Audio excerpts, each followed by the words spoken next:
Pessoal do direito, estudantes do direito, amigos das universidades que têm o curso do direito, estou aqui com o doutor Fernando Capês. Olha, deixa eu falar um parênteses aqui. Sabe o que é tietagem? Tem tietagem para um monte de coisa, né? Cantor de rock, cantor sertanejo.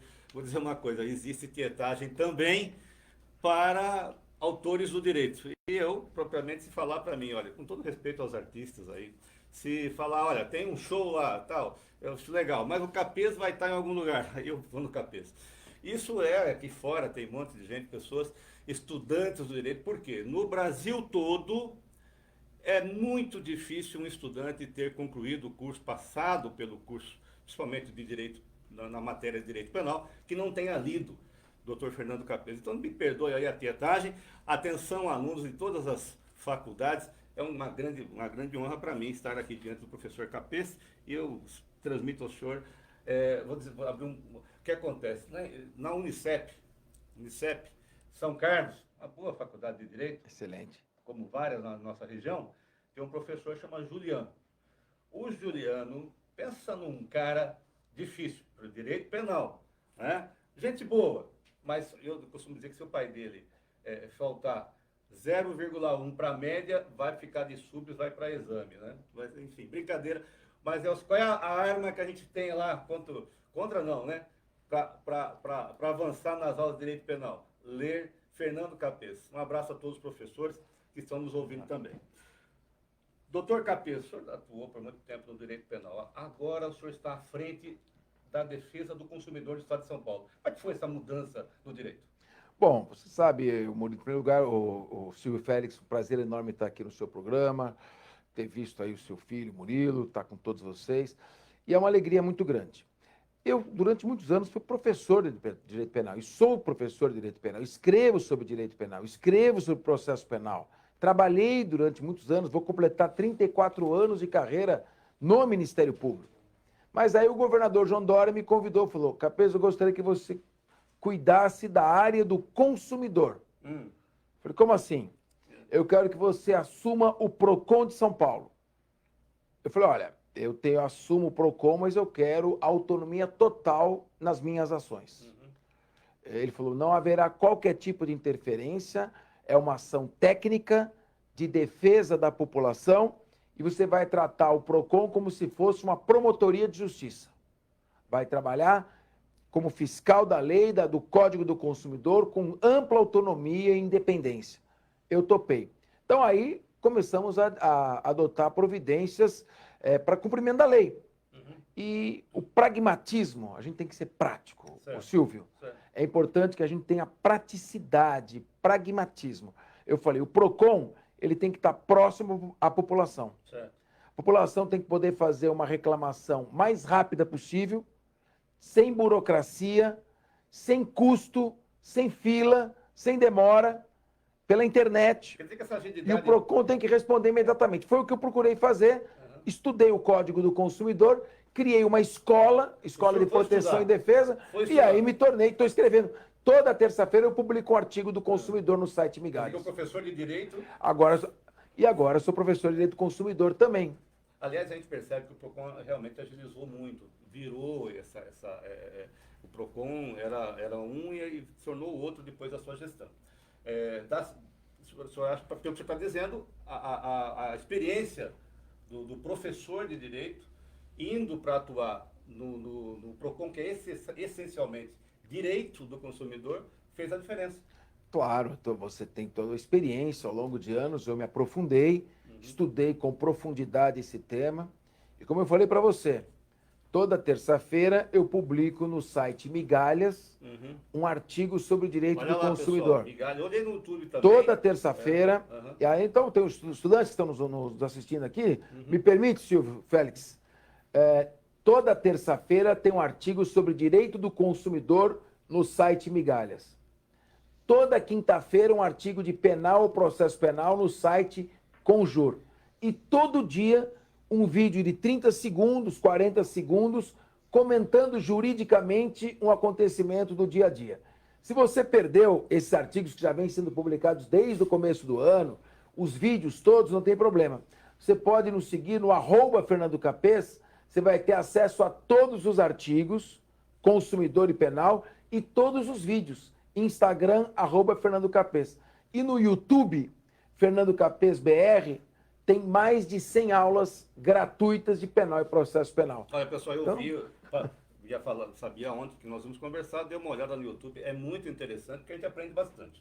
Então, e vai também saber não só direito penal, mas toda essa atuação do Aliás, consumidor. parabéns, viu? Você como praticamente um bacharel em Direito, a tua dedicação à faculdade, ao curso, fez com que você, em pouco tempo, aí quase formado, ainda não formado, já tem um conhecimento jurídico, uma experiência muito boa, fruto da sua experiência de vida e da dedicação, a seriedade com que você levou o curso de Direito. Eu acho que você é um exemplo aí para todos que estão fazendo e querem fazer Direito. Obrigado, Nunca obrigado. é tarde e você se dedicou para esse objetivo. Muito obrigado. Parabéns. Fui lhe conhecer melhor, o senhor foi presidente da Assembleia Legislativa. Sim. Deputado eleito com mais de 300 mil votos no estado de São Paulo, sem ser youtuber, sem ser artista. Sim, eu fui deputado estadual mais votado da era analógica. Eu imagino que muitos estudantes, enfim, o pessoal deve ter... o mais votado Da era analógica, porque agora é analógica, digital. né? Agora... Se o senhor estivesse na Câmara Federal hoje, o que o senhor proporia de mudança no consumidor? No consumidor? Do consumidor. Olha, eu procuraria regular um pouco mais o procedimento para a defesa do consumidor, para que os PROCONs tivessem um poder de determinar o cumprimento das prestações que os fornecedores não cumprem. O PROCON, ele notifica o fornecedor, tenta fazer uma conciliação, a conciliação é online, rápida, mas se ele não consegue, ele só pode impor uma multa. Deveria se dar ao PROCON um poder administrativo para que ele pudesse executar efetivamente a prestação que está sendo descumprida. E segundo, nós teríamos que criar uma condição da ação para que o sujeito vá ao judiciário, ele obrigatoriamente precisa esgotar no PROCON. Seria o PROCON uma parte legítima? O PROCON seria uma condição da ação. Uma condição da ação. Faltaria interesse de agir sem que ele primeiro fosse ao PROCON. Certo. Porque o judiciário, São Paulo está com 25. São Paulo está com 25 milhões de processos. Não dá para tudo virar ação. O PROCON tem que ter poder para resolver as questões. Certo. E antes de vir ao PROCON, o sujeito não poderia estar autorizado por lei a ir ao judiciário. Com isso, a gente vai resolver muito mais rápido. Me permita aqui, professora Karina Granado, professora de Direito Administrativo, um princípio da administração pública, que é o poder de polícia. O PROCON, então, pelo que o senhor está dizendo, seria uma parte da condição da ação, não seria o autor, mas como condição da ação para alguém ir ao judiciário. Seria isso? Sim, professora Karina, nós temos que rever um pouco o nosso modelo processual, os princípios constitucionais e tentar atribuir em determinadas áreas que estão funcionando uma efetividade maior à gestão administrativa. Por quê? Porque o mito de que o Poder Judiciário vai conhecer de todas as lesões e vai resolvê-las é um mito, não é uma realidade. Professor, tem muita pergunta. Vamos embora.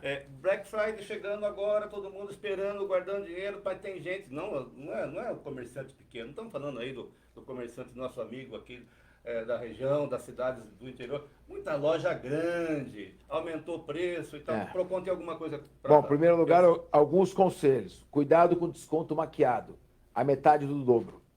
Muita loja vai aumentando um pouquinho o preço, depois dá o desconto para cair no preço que já era. Então, em primeiro lugar, preste atenção no preço total, incluído frete, despesas, tudo. Qual é o preço máximo? Está ali indicado? Bom, esse preço total, você em seguida vai fazer uma comparação, uma ampla pesquisa, porque tem variação de até 100% do mesmo produto. E aí você também vai fazer uma listinha antes do que você precisa, para não sair comprando um monte de coisa que você não precisa e sair super endividado. Aproveita para comprar as suas prioridades e cuidado com os sites fantasmas. Cheque o endereço do site no Google Maps, cheque o CNPJ no site da Receita, desconfie de empresas que acabaram de ser criadas e cuidado com os golpes, para não virar uma tremenda dor de cabeça. Boa dica. não dá para não falar que a semana que vem, no dia 25, quinta-feira, tem a eleição da UAB. Estado de São Paulo, né, todas as subseções. E nós estamos falando aqui para, basicamente, operador, gente que vai ser operadora do direito, já é operadora de direito, professores, alunos. Doutor, o pessoal em sala de aula fala muito da ordem, da posição da ordem, nos temas importantes do país, na atuação do advogado. Nós temos o professor Marcelo Hipólito, professor de ética, atuação do advogado. Amanhã falaremos, né, do Estatuto da Advocacia. O senhor, como uma das pessoas mais experientes nessa atuação, a ordem deveria atuar mais na defesa da condição, né, das prerrogativas do advogado. A gente aprende que advogado, promotor, juiz estão no mesmo nível, mas às vezes na prática não é sempre isso, principalmente no interior. Nós não estamos aqui falando especificamente de nenhum caso, porém a gente sabe que a valorização da advocacia é uma coisa premente sendo discutida em muitas chapas concorrentes à ordem. Bom, a justiça é um tripé, são 3 pés. Né? A advocacia, o Ministério Público, a magistratura. Certo. Se um dos pés ficar mais fraco que os outros, o tripé cai. Certo. Então é necessário que se mantenha esse equilíbrio. Quando um advogado atua, ele não defende um cliente, ele defende um princípio, ele defende a ampla defesa, certo, ele defende o contraditório, ele defende o devido processo legal. A advocacia é a única profissão que tem assento constitucional. Tem um dispositivo específico, o artigo 133, que trata exclusivamente... É a única profissão, porque se trata de uma profissão em que diretamente se lida com o exercício de parcela do poder soberano. Certo. O que a OAB precisa fazer é assumir a condição de defesa do devido processo legal, do direito à ampla defesa, do direito ao contraditório, do direito a que a legislação seja cumprida sem atropelos, combater o abuso de autoridade, firmar-se com relação à liberdade e o poder do advogado de ter acesso aos autos. Você vê, hoje a imprensa tem acesso a investigações sigilosas e o advogado não tem. E a OAB precisa, então, fugir da tentação de adotar o discurso demagógico que a população quer ouvir e assumir o discurso efetivo como entidade de classe que quer defender o exercício do advogado, porque assim o fazendo, ela estará defendendo a justiça. É demais dizer que se o advogado tiver medo de exercer essa prerrogativa, vai prejudicar o cliente, prejudicar a sociedade, prejudicar a justiça. Advogado que tem medo... indireta, mas vai prejudicar... Advogado que tem medo é como médico que não pode ver sangue. Exato. É melhor mudar de profissão. No fundo, vai prejudicar a própria justiça, o próprio Estado, de certa forma. Como o senhor disse, é um equilíbrio, né? Entre quem acusa, quem defende. Pois não. Mas vamos lá. Não podia deixar de perguntar das torcidas. Agora, com o fim da pandemia, graças a Deus, as torcidas voltando do Estado. Voltou e já teve pau. Bom. O senhor, me fala aí, não mudou nada, vai mudar? Não, porque o senhor ficou famoso quem pela tem sua menos, luta. Quem tem menos de 25 anos de idade não tem a menor noção do que eram as torcidas organizadas. Certo. Era morte, arma de fogo, estoque de armas, estoque de drogas, milícias verdadeiras que ameaçavam, tomavam conta dos estádios. Hoje, felizmente, as torcidas estão cadastradas, os locais estão todos numerados. Como presidente da Assembleia, fizemos um projeto de lei colocando as torcidas organizadas atrás do gol, das metas, nos estádios. Você pode ver onde elas ficam ali num espaço confinado, dedicado a elas. Elas sabem que tem Ministério Público. Não tinha Ministério Público. Não sabem disso, viu, doutor? Não. As pessoas veem hoje a torcida calminha e acham que sempre foi assim. Eram verdadeiras hordas de selvagens. Mas, felizmente, hoje existe Ministério Público, as pessoas sabem que o Ministério Público atua nesta área, tem uma legislação específica, tem locais numerados para elas ficarem, tem punição, tem leis específicas para punir esse tipo de ação. Então, felizmente, eu acredito que vivemos numa situação totalmente diferente, mas quando eu fui designado pelo Procurador-Geral para enfrentar essa questão, o pessoal dizia, você vai morrer, você não vai conseguir. E tivemos que fechar, fechamos várias torcidas, proibimos os torcedores de entrar nos estádios de futebol. E contra os times, né? O senhor não está contra a torcida que era... Não, eu nem contra a torcida eu tô. Porque a torcida organizada faz uma festa bonita, acho legal. Eu estou contra a violência que a torcida pratica. Torcida organizada sem violência é festa, é alegria, é apoio ao time. Então isso, nós ainda não conseguimos voltar duas torcidas no mesmo estádio nos clássicos. Infelizmente tem que ter a torcida única, o que tem dado resultado. Pelo menos não está morrendo ninguém. Doutor, eu assisti no seu vídeo no YouTube um exemplo que o senhor deu, que é a teoria da janela quebrada. Teoria da janela quebrada. É um professor de direito falando disso. Explica, como é que é isso? Essa teoria da janela quebrada surgiu nos anos 90, nos Estados Unidos, quando o chefe de polícia, William Bratton, implantou uma operação chamada Tolerância Zero, que praticamente zerou a criminalidade em Nova York. Manhattan você não conseguia andar. Certo. E hoje estou numa cidade extremamente segura. Por quê? Você coloca um veículo num determinado bairro e deixa ele inteirinho. Esse veículo, ele pode vir a ser depenado ou não, dependendo do local de maior criminalidade ou não.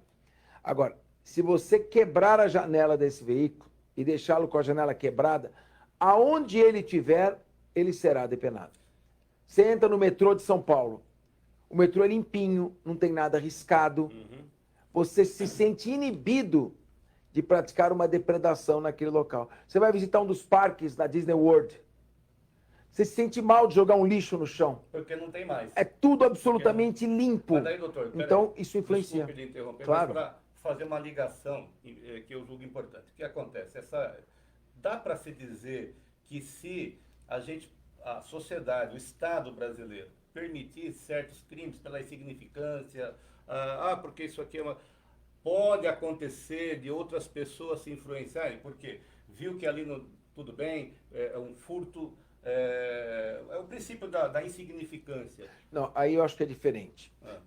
A teoria da janela quebrada, ela pressupõe uma ação social do Estado, uma presença do Estado, certo, proporcionando educação em período integral, iluminação de praças, vias e logradouros públicos, certo, alargamento de ruas, possibilitar atividades culturais, esportivas para a população carente. certo. No caso do princípio da insignificância é diferente. O direito penal não tem condições, e o sistema de distribuição de justiça criminal não tem condições de dar conta de toda a ampla gama de criminalidade.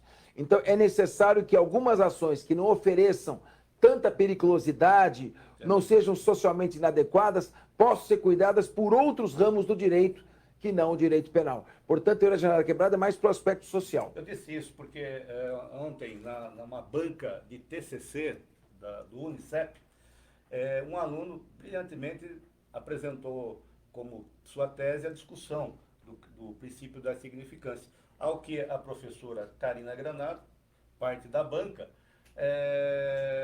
levantou essa questão, sem entrar no mérito, evidentemente, mas ela levantou como discussão.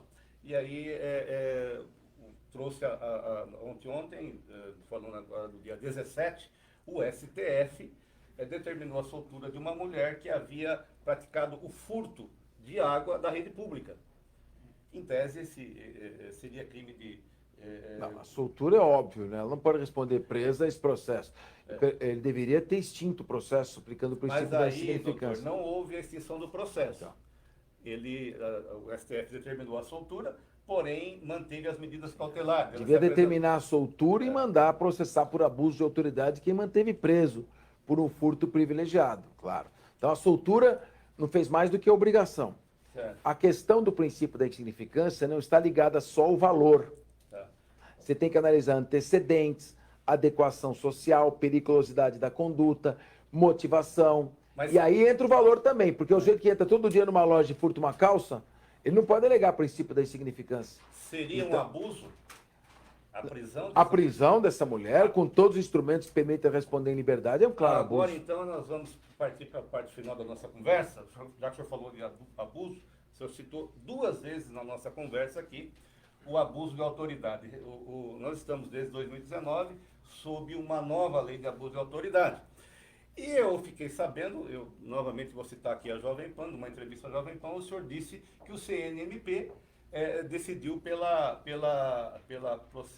prosseguimento de um processo, imagino que um processo administrativo no Conselho Nacional do Ministério Público, contra aquele que lhe acusou recentemente. Olha, eu não tolero injustiças com ninguém.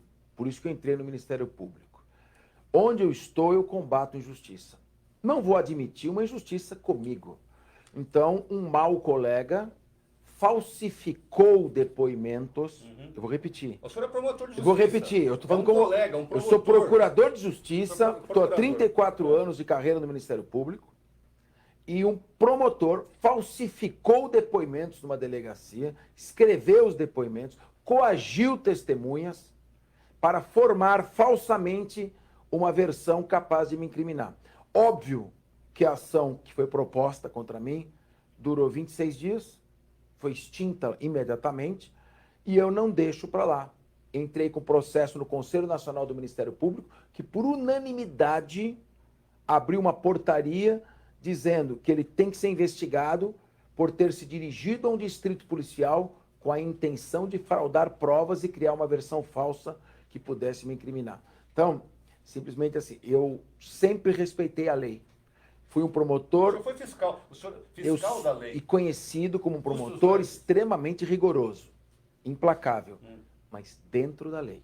Não tolero que a minha instituição, o Ministério Público, pegue atalhos persecutórios, viole a lei e desrespeite direitos dos investigados. E se foi comigo, eu fiz. E se eu tomar conhecimento que fez com outra pessoa, farei também.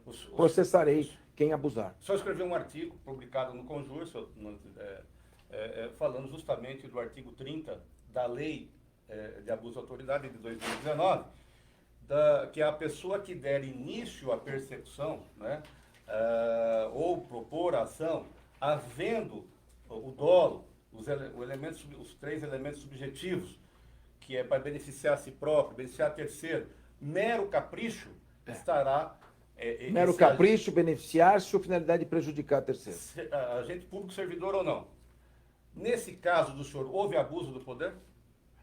Houve um crime crime de falsidade ideológica, houve crime de coação no curso do processo, foi antes da lei de abuso de autoridade, senão se configuraria a lei de abuso de autoridade, e claramente foi feito dolosamente, com o intuito de buscar a autopromoção de quem investigava e prejudicar a mim. Hoje eu posso falar, eu falo com tranquilidade, porque esta é uma questão que está decidida definitivamente, com juízo de mérito, sequer pode ser reaberta a discussão. Seja no âmbito da improbidade, seja do crime, já foi afirmado, número 1, que está provado que eu nunca fiz nada, e número 2, que está provado que o processo foi forjado artificialmente. E tem todas as decisões, acórdãos e depoimentos nesse sentido. Em outras palavras, jamais tolere uma injustiça com você ou com qualquer outra pessoa. Lute contra a injustiça. E eu não admito injustiça contra ninguém. Quem falou isso foi o Luiz Gandra, um dos constitucionalistas mais importantes do país. Eu vi uma entrevista dele em que ele disse que o senhor foi injustiçado. E que... mas posso falar? Fui injustiçado, mas trabalho com isso. Eu estou acostumado, tenho couro resistente para esse tipo de situação. Passou. Foi uma coisa que tentaram fazer, porque eu estava me projetando bastante, quebraram a cara e hoje, graças a Deus, estou aí e, como costumo dizer, os ratos voltaram para o bueiro. O senhor estava numa ascensão no Brasil muito grande. Agora, me diz uma coisa, isso é mero capricho? É mero capricho, é intuito de prejudicar terceiro e intuito de se beneficiar. São 3 elementos objetivos do tipo, todos na mesma ação.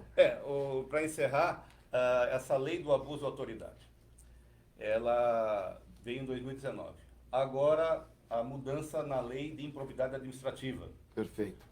O senhor considera que essas 2 leis, elas vieram, nesse momento do Brasil, para corrigir abusos, para certas situações? Nós aqui estamos falando para futuros operadores do direito. Sim. E todos, e muitos, né, todos nós, aliás, não,